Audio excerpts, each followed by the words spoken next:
somebody I've known for quite a few years. She is a Houston native. She is a former candidate for President of the United States in 2020. She is Marianne Williamson.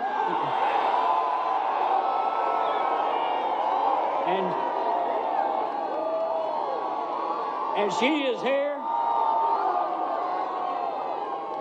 She is here to endorse Bernie Sanders for president.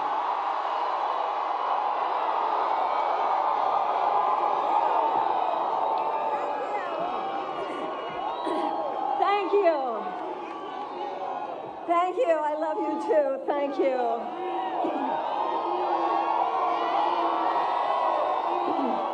Thank you. I was born and raised in the great state of Texas, as was my mother. And I am someone, there are millions of us, who have always looked to Jim Hightower as a model for how to do it right.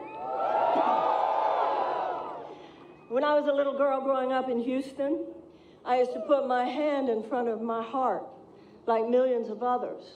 And I took a pledge of allegiance. It was to a flag and for the principles on which it stands: liberty and justice for all. Now, some people don't really understand the point of saying something like the Pledge of Allegiance anymore, but I know there was a point for me.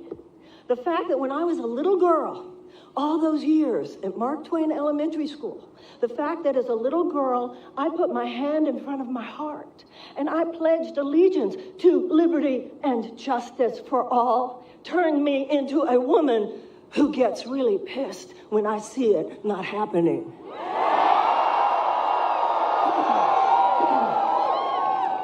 And I'll tell you what else I learned in those public schools in Houston, Texas. I learned my history.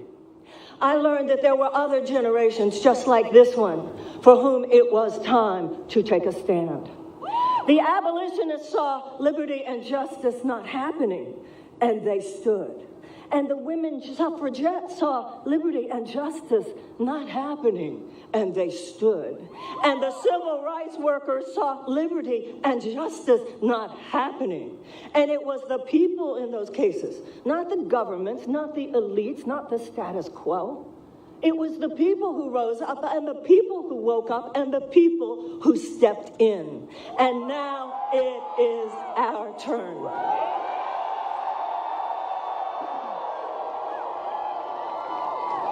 And of course, we're being told, oh, it can't happen. He can't beat Trump. Bernie can't beat Trump. It can't happen. Well, what do you think they told the abolitionists? They said to the abolitionists, abolishing slavery isn't possible. It can't happen. And they said to the women's suffragettes, oh, it's not possible. It can't happen. And they said to the civil rights workers, it's not possible. It can't happen. Look at all the forces arrayed behind slavery, behind the suppression of women, behind institutionalized white supremacy and segregation. And did the abolitionists and the women's suffragettes and the civil rights workers say, oh, okay? Hell no. I'll tell you what they said. It's possible. It can happen because we're going to make it happen.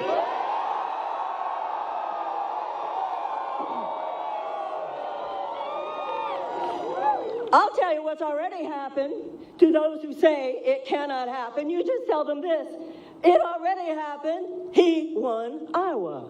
It already happened. He won New Hampshire. It already happened. He won Nevada. And by doing all those things, Bernie Sanders has taken a stand. And Bernie Sanders has been taking a stand for a very long time. He has been consistent. He has been convicted. He has been committed. And now it's time. I'm here and you're here because it's time for us to take a stand with Bernie.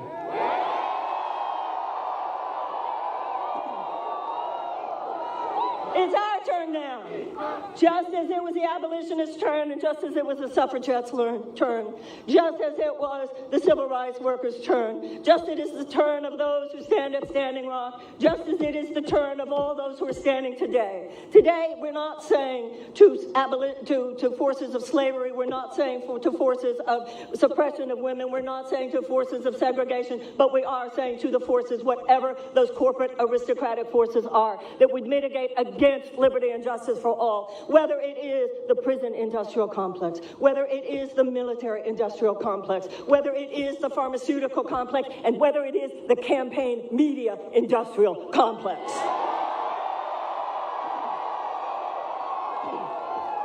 We are here, and we are infused with the same spirit that infused our ancestors, and we're here to stand up in honor of our ancestors and in deep devotion to generations who will come after us. We now look back at the abolitionists, and we look back at the segregationists, we look back at the civil rights workers, and we look back at the abolitionists, and we go, wow, they did it. They had the fierceness, they had the grit, they had the courage, they had the grace. They stood up for what America can be. And let one day generations look back at us and let us know that we did what those before us have done. And we said in our time to the forces who would say it can't be done, this liberty and justice stuff, it's a dream. It's just something you talk about. But when it gets in the way of the financial interests of a few, you can't have that.